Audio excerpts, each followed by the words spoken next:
যখন তুমি নিজের রক্তের মানুষের দ্বারা কষ্ট পাবে, তখন তুমি একবার নবী ইউসুফ আলাইহিস সালামের কথা মনে করো। তিনি কিভাবে নিজের ভাইয়ের দ্বারা প্রতারিত হয়েছিল। যখন তোমার বাবা মা না বোঝে তোমার বিরুদ্ধাচরণ করে, তখন নবী ইব্রাহিম আলাইহিস সালামের কথা মনে করো। তার বাবা তাকে আগুনে নিক্ষেপ করায় ভূমিকা রেখেছিল। যখন তুমি সমস্যা থেকে পরিত্রাণের জন্য কোনো পথ পাবে না, তখন ইউনুস আলাইহিস সালামের কথা ভেবো। তিনি কতটা সময় তিমি মাছের পেটে আটকা পড়েছিল।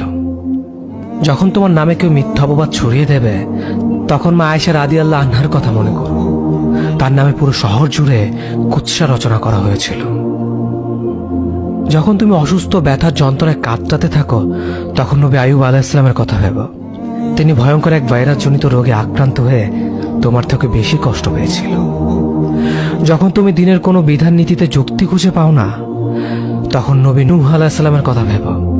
তিনি কোনো প্রশ্ন ছাড়াই মরুভূমিতে নৌকা তৈরি করেছিল।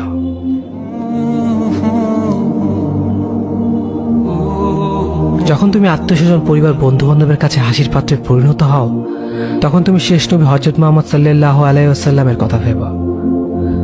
রাসূল সাল্লাল্লাহু আলাইহি ওয়াসাল্লাম বলেছিলেন, সবচেয়ে বড় পরীক্ষা দিয়ে সব থেকে বড় পুরস্কার আসে। যখন আল্লাহ কাউকে ভালোবাসেন, তখন তাকে পরীক্ষা করেন, এবং যে এই পরীক্ষাগুলো মেনে নেয়, সে আল্লাহর সন্তুষ্টি অর্জন করে। আর যে অভিযোগ করে, সে তার ক্রোধের পাত্র হয়। হে আল্লাহ, তোমার কথা মনে করা, তোমার প্রতি কৃতজ্ঞ হওয়ার এবং তোমার ইবাদত করার তৌফিক আমাদের দান করো। আমিন। যেভাবে তুমি সন্তুষ্ট হও, সেভাবেই আমাদের পরিচালিত করো।